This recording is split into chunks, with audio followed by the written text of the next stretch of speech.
కార్తీక పురాణము 12వ అధ్యాయము ద్వాదశి ప్రశంస.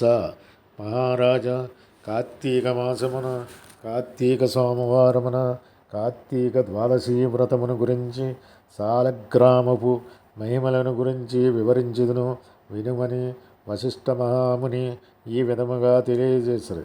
కార్తీక సోమవారము నాడు ఉదయమనే లేచి కాలకృత్యములు తీర్చుకుని నదికి వెళ్ళి స్నానము చేసి ఆచమనము చేయవలెను. తరువాత శక్తి కొలది బ్రాహ్మణులకు దానమిచ్చి ఆ రోజందియో ఉపవాసముండి సాయంకాలము శివాలయమున గాని విష్ణాలయమునకు గాని వెళ్ళి దేవుని పూజించి నక్షత్ర దర్శనము చేసుకుని పిమ్మట భుజింపవలెను. ఈ విధముగా చేసిన వారికి సకల సంపదలు కలుగుటియే గాక మోక్షము కూడా పొందుదురు. కార్తీక మాసములో శని త్రయోదశి వచ్చిన ఎడల ఆ వ్రతం ఆచరించినచు 100 రెట్లు ఫలితము కలుగును. కార్తీక శుద్ధ ఏకాదశి రోజున పూర్ణోపవాసముండి ఆ రాత్రి విష్ణాలయమునకు వెళ్ళి శ్రీహరిని మనసారా ధ్యానించి శ్రీవారి సన్నిధిని పురాణ కాలక్షేపము చేసి మరునాడు బ్రాహ్మణ సమారాధన చేసిన 1,000,000 యజ్ఞముల ఫలితము కలుగును.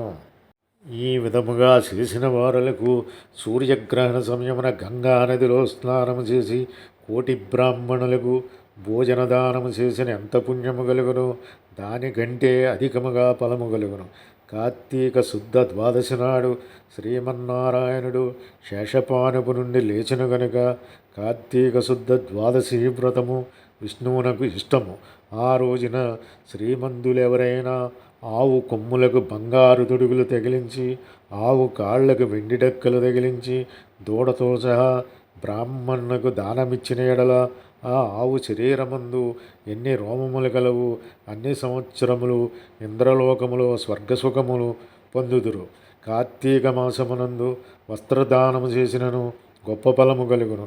మరియు కార్తీక శుద్ధ పాడ్యమి రోజున కార్తీక పౌర్ణమి రోజున కంచుపాత్రలో ఆవు నెయ్యి పోసి దీపము ఉంచిన వారు పూర్వజన్మమందు చేసిన సకల పాపములు హరించును.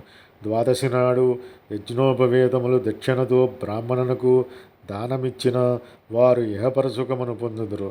ద్వాదశి రోజున బంగారు తులసి చెట్టును గాని సాలగ్రామమును గాని ఒక బ్రాహ్మణునకు దానమిచ్చిన 4 సముద్రాల మధ్యనున్న భూమిని దానము చేసినంత ఫలము కలుగును. దీనికి ఉదాహరణముగా ఒక కథ కలదు, శ్రద్ధగా ఆలకింపుము. సాలగ్రామ దాన మహిమ.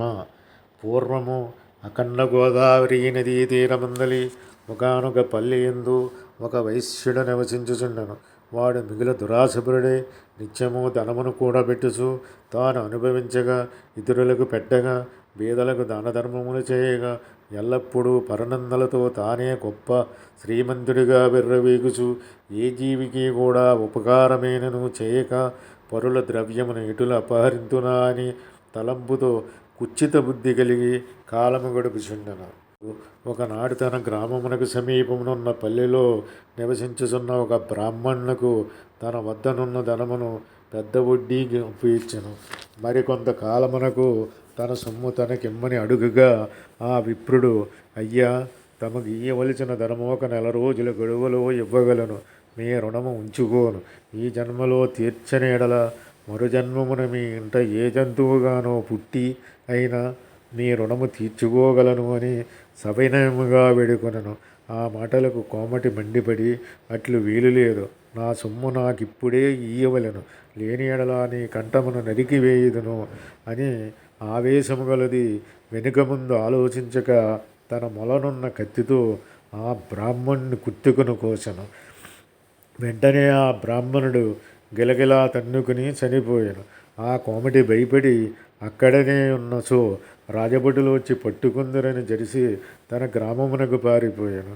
బ్రాహ్మణహత్య మహాపాపము గనుక అప్పటి నుండి ఆ వైశ్యునకు బ్రహ్మహత్యా పాపము ఆవహించి కుష్ఠివ్యాధి కలిగి నానా బాధలు పడుచు మరికొన్నాళ్లకు మరణించెను. వెంటనే యమదూతలు వచ్చి అతనిని తీసుకుని పోయి రౌరవాది నరకోపములను బ్రడదోసిరి. ఆ వైశ్యునకు ఒక కుమారుడు కలడు. అతని పేరు ధర్మవీరుడు. ఆ పేరునకు తగినట్లుగానే తండ్రి సంపాదించిన ధనమును దాన ధర్మములు చేయుచు పుణ్యకార్యములాచరించుచు నీడ కొరకై చెట్లు నాటించుచు నూతులు చెరువులు త్రవ్వించుచు సకల జనులను సంతోషపెట్టుచు మంచి కీర్తిని సంపాదించును. ఇటులుండగా కొంతకాలమునకు త్రిలోక సంచారియగు నారదుల వారు యమలోకము దర్శించి భూలోకమునకు వచ్చి త్రోవలో ధర్మవీరుని ఇంటికి వేయించేసిరి. ధర్మవీరుడు నారదుల వారికి సాష్టాంగ దండ ప్రణామములాచరించి విష్ణుదేవునిగా భావించి అర్ఘ్యపాద్యాది విధుల చేత సత్కరించి చేతులు జోడించి, మహానుభావ, నా పుణ్యము గలది, నేడు తమ దర్శనము లభించినది, నేను ధన్యుడను, నా జన్మ ధరించినది, నా ఇల్లు పావనమైనది, శక్తి కొలది నేను చేయు సత్కారములను స్వీకరించి తమరు వచ్చిన కార్యమును విశదీకరింపుడు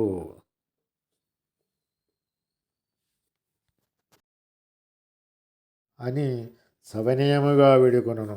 అంత నారదుడు చిరునవ్వు నవ్వి, ఓ ధర్మవీర, నేను నీకొక హితవు చెప్పదలిచి వచ్చి తిని.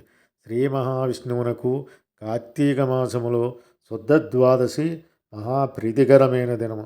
ఆ రోజున స్నాన దాన జపాదులు ఏవి చేసినను అత్యంత ఫలము కలుగును.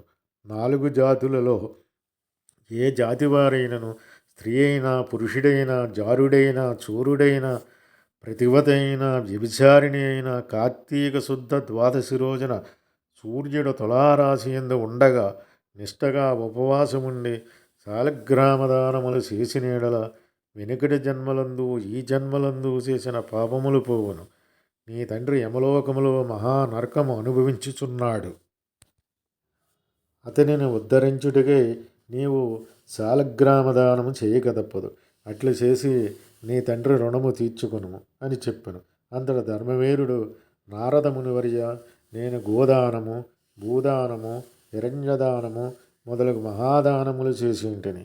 అటువంటి దానములు చేయగా నా తండ్రికి మోక్షము కలిగినప్పుడు ఈ శాలగ్రామము అనే రాతిని దానము చేసినంత మాత్రమున ఆయన ఇట్లు ఉద్ధరింపబడును అని సంశయము కలుగుచున్నది.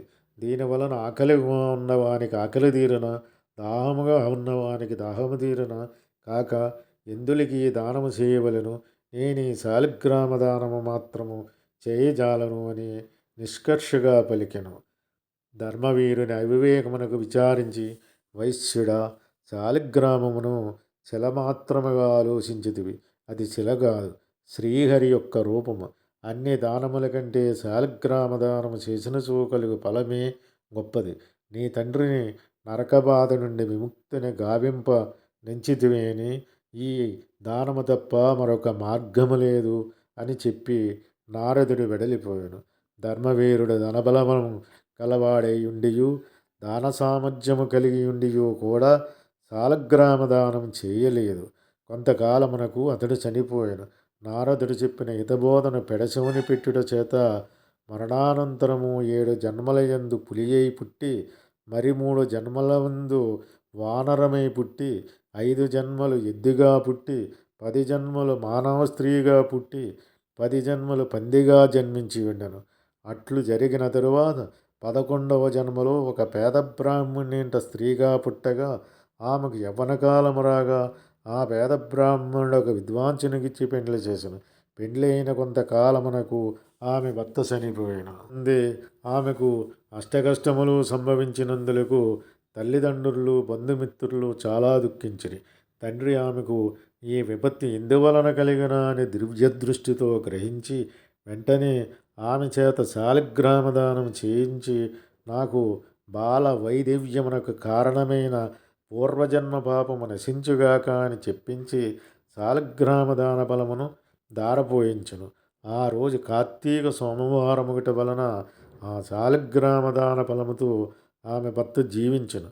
పిదప ఆ నూతన దంపతులు చిరకాలము సకల సౌఖ్యములతో జీవించి జన్మానంతరమున స్వర్గమునకు కరిగిరి. మరికొంతకాలమునకు ఆ బ్రాహ్మణ పుత్రిక మరొక బ్రాహ్మణ్యంట కుమారుడిగా పుట్టి నిత్యము శాలిగ్రామదానము చేసు ముక్తి పొందను.